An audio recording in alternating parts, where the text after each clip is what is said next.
జగనన్న వ్యక్తి లోకేష్ ని ప్రశ్నించాడు అధ్యక్ష. జగనన్న వ్యక్తి గౌరవ ముఖ్యమంత్రి చంద్రబాబు నాయుడు గారిని ప్రశ్నించట్లేదు. జగనన్న వ్యక్తి ప్రభుత్వాన్ని ప్రశ్నించట్లేదు అధ్యక్ష.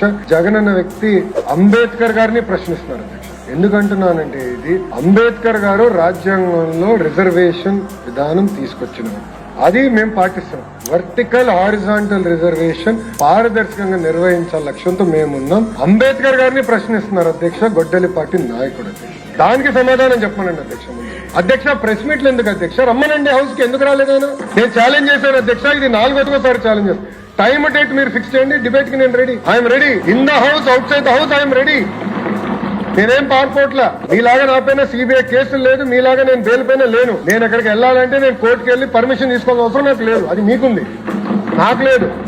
పారదర్శకంగా నేను నిర్వహిస్తున్నా అధ్యక్ష. Come to the house and debate. I'm challenging you today. వాళ్ళ ఫేస్బుక్ లో పెడతారు అధ్యక్ష, ఎక్స్ లో పెడతారు. డిబేట్ నుంచి మేము పారిపోయాం. డిబేట్ చేస్తున్నారు రా, కూర్చోండి. అక్కడ మీకు మంచిగా బ్లాక్ కూడా ఉంది రెడీగా, ఖాళీగా 11 మంది పట్టేదానికి నీట్ గా ఉంది. రండి కూర్చోండి, చర్చిద్దాం. సలహాలు సూచనలు ఉంటే ఇవ్వండి, విల్ టేక్ ఇట్ అప్.